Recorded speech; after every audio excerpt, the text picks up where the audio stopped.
Olá, meus amigos, estamos aqui no Pod Aluno, podcast do aluno, e vamos responder a seguinte dúvida: o que é um treino fofo? Feitas as considerações do episódio 3 sobre o que é intensidade, nós vamos agora falar o que seria um treino fofo, né? Existe dentro das ciências da educação física, do treinamento e até mesmo da fisiologia do exercício, os princípios científicos do treinamento, que basicamente são um conjunto de normas, de regras que vão ditar a conduta de um profissional. Não é uma receita de bolo, mas é um norte, né? E um desses princípios é o princípio da interdependência entre volume e intensidade, no qual a intensidade, né, seria aquele parâmetro de um nível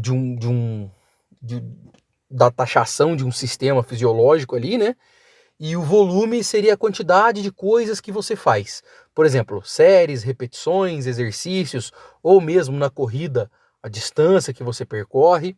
E lá na aula, né, no Pod Aluno 3, o que é intensidade, a gente viu que intensidade e volume são inversamente proporcionais. O que significa isso? Se aumenta a intensidade, o volume vai diminuir. Se você fizer um esforço muito alto, o que vai acontecer com o volume? Com a quantidade de coisas que você faz? Vai cair, você não vai aguentar fazer muito. E se você insistir nisso, você vai acabar se machucando, né? E o contrário é assim, você diminui a intensidade e o volume aumenta como consequência.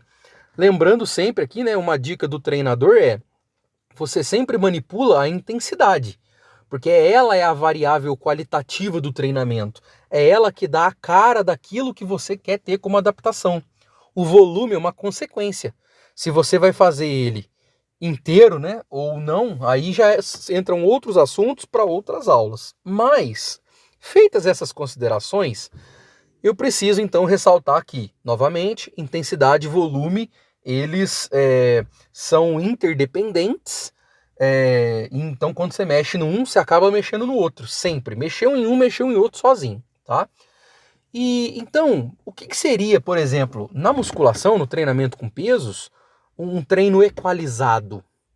É quando você, por exemplo, tem uma intensidade selecionada para, por exemplo, 10 repetições máximas, uma carga para 10 repetições máximas, e você realmente vai fazer essas 10 repetições, ou seja, a intensidade está pareada com o volume. Agora, o que seria um treino desequalizado? É quando você, por exemplo, tem a intensidade, você está fazendo 10 repetições, só que você poderia estar fazendo 20. Ou seja, e detalhe, a pessoa não sabe disso. Aí eu vou explicar aí é que entra o tal do treino fofo. O que acontece? O cara poderia fazer 20 e está fazendo 10. Só que aí, ele faz essas 10 por quê? Eu senti queimar, eu senti doer. Mas por quê? Porque ele viu em algum lugar que tem que fazer um movimento lento, controlando o movimento. O que também é assunto para um outro vídeo, que é o controle neural do movimento humano e por que a maioria dos esportes ou dos exercícios que a gente faz visando desempenho, eles são feitos com a máxima força, máxima velocidade, com a intenção de mover esse implemento, a resistência rápido. Por quê? Para que o seu sistema nervoso recrute o máximo de músculo possível para fazer aquele movimento. Agora veja bem, se você fica movendo um peso devagarzinho, você está falando para o seu cérebro assim: olha, eu não preciso usar todo o músculo para mover esse peso, então nós vamos usar só um pouquinho. Aí é óbvio que aquela musculatura ali que está sendo solicitada, que é menos do que você poderia usar, você vai sofrer com a queimação, né, com a resistência daquela musculatura. Isso dá uma falsa sensação de que você está treinando aquela musculatura. Então o cara poderia, por exemplo, ali pegar 300 quilos no leg press, fazer 8 repetições máximas, mas não, ele está colocando 100 e está fazendo 8, mas devagarzinho, porque ele ouviu que a cadência é melhor para não machucar, é melhor para sentir o músculo, para conexão mente-músculo. Aí o cara acaba não tendo resultado, né? Ou às vezes o cara faz isso e tem resultado, mas você vai ver, o trapézio do cara tá gigante, o que é um claro sinal de que ele está usando os aditivos, os esteroides anabolizantes, né? Até curiosidade aqui, o trapézio é um músculo muito responsivo aos esteroides anabolizantes. Mas dando continuidade, então o treino fofo seria esse treino desequalizado, né, por alguma outra variável que está atrapalhando o desenrolar do treino, né? Pensa comigo, gente, numa prova de maratona, 42 quilômetros.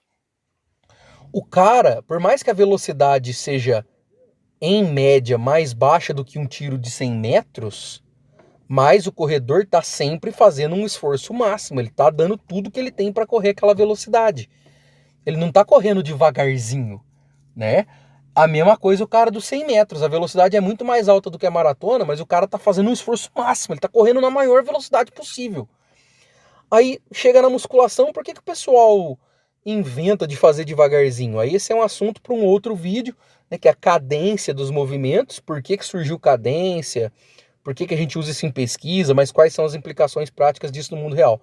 Aí o cara, ao invés de sobrecarregar o sistema muscular, fazer força, né, fazer um exercício com mais potência, né, velocidade, o cara não, fica fazendo devagarzinho. Aí isso tudo acaba bluntando, atrapalhando os ganhos do cara. E também parte do treino fofo vem do seguinte: muitas das informações na internet, elas são verdade, mas elas são verdade só até a página 2. Por quê? O indivíduo leu em algum lugar que existe um negócio chamado perfil de resistência. O que é o perfil de resistência?